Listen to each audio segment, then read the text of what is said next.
আরে ভাই যাইছে তাই।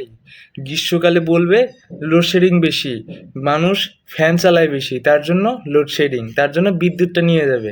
আবার এখন শীতকাল, এখন বিদ্যুৎ লাগে কিতে, এখন ফ্যান চালানো লাগে কিতে, এখন ফ্যান বন্ধ করে খেতার তলে ভুইয়ে থাও, তাই না? মানুষের তো কোনো কাম নেই বিদ্যুৎ নিয়ে, কিসের লইগে ভাই এই সকাল 9টা থেকে বিকেল 5টা পর্যন্ত কারেন্ট নিয়ে রাখবে? তাও সকাল 9টার কারেন্ট নেয় নেই, 9টার কথা বলে 8টার সময় কারেন্ট নিছে, 5টার সময় কারেন্ট দেওয়ার কথা দেবে 7টার সময়। ফাইজলামি করে না, ফাইজলামি। গ্রীষ্মকালে বলবে লোডশেডিং বেশি, বিদ্যুতের অভাব পড়ছে, কারেন্ট নেই।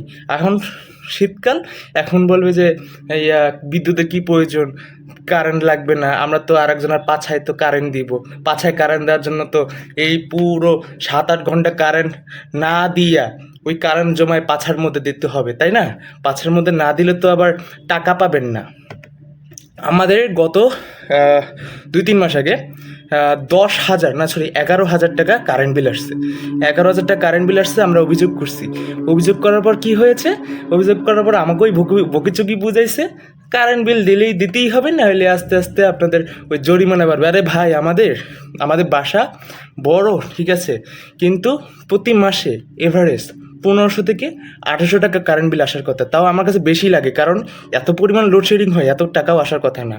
কিন্তু এর মধ্যে কিভাবে 10,000 টাকা হয়? আমরা কি আরেকজনের পাছায় ওই যে কি বলে বিদ্যুৎ অফিসের পাশে কি কারেন্ট দিয়েছি যে এত দ্রুত আমাদের 10,000 টাকা কারেন্ট বিল এসে পড়বে, 10-11,000 টাকা? বিশ্বাস না হলে আপনাদেরকে আমি কারেন্ট বিলের পুরো কাগজটাই দিতে পারবো যে 10,000 টাকা আসবে, 11,000 টাকা আসবে, কিন্তু কারেন্ট দেওয়ার বেলায় কারেন্ট নেই, কারেন্ট এত টাকা বেশি আসে। আরে ভাই, বাংলাদেশের জনগণ একটু কথা বলো ভাই, একজন তো প্রতিবাদ করলে হয় না।